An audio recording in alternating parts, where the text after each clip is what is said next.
So this idea of mantras and affirmations and visualizations doesn't seem so hokey when we're talking about athletes. And that's what I love about it.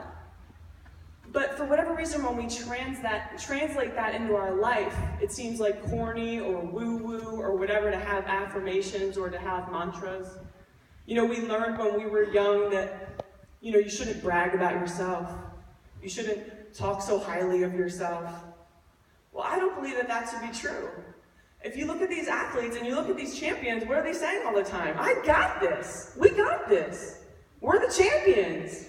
And the reason they do that so often because it works. So one of the things that I want to talk to you about today is how it is to become your own champion with your mindset. Because nobody's going to be able to ultimately do that for you. What I want to do today is tell you the story of how I got to be on this stage and overcoming a fear of public speaking. Anybody else in the room that's afraid of public speaking? Only a few of you? Those of you that are really afraid, you're like, oh, I'm not touching that one. Don't worry, I'm not going to ask you to get up on stage. So, when studying these mantras and these athletes, I go way back to actually when I was your age. So one of the things I used to love to watch was a TV show back in the day, I don't think it's still on, called Inside the Actor's Studio. And the other one I loved was called Behind the Music. And both of those gave a little insight into what it was like to be so dedicated to whatever it is that you believe that you were born to do that they stuck with it. So I have two great examples. Gwen Stefani. Gwen Stefani used to be in a band called No Doubt.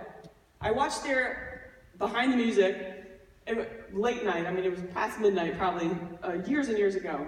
And they were talking about the idea that they were in a van, living out of a van for 6 years. And it was on their 7th year that they got discovered. And I remember looking at that TV thinking, how do you know at year 6 that in just one more year you're going to be discovered? How do you not quit after living in a stinky van with 4 gross boys and Gwen Stefani's just chilling, waiting to be discovered? And that just boggled my mind. The other story I remember was Inside the Actor's Studio with Adam Sandler. He used to literally throw up every time before he got up on stage. And he would often get booed off stage. But he honestly believed that he was born to be up there. And for that reason, he just kept doing it over and over and over again. Until finally he started to feel more comfortable in his skin, and finally people started to appreciate the work that he was doing. So, as I said, I'm a lifelong athlete. One of the mantras that I love to say is, I got this. So I want you guys to try. I got this.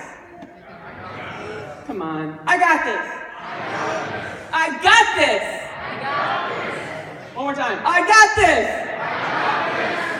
All right, I know that's ridiculously corny, but for a reason.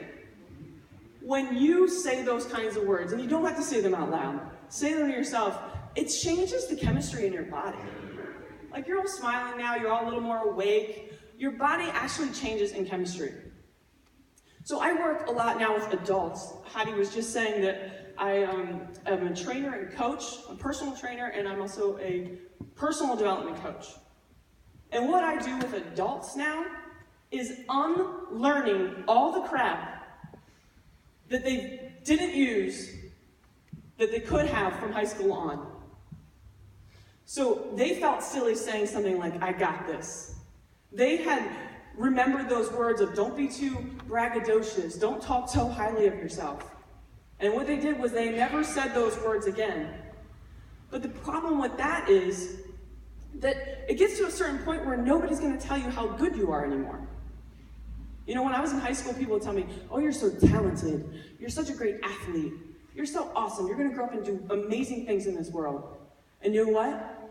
When you get to college, and then when you're out of college, people stop telling you those kinds of things. Then it has to come from you. So it may seem silly to say things like, I got this, but the reality of the matter is, it's literally changing the chemistry in your body to think positively. Our brains are not meant to keep us happy. Our brains are meant to keep us alive.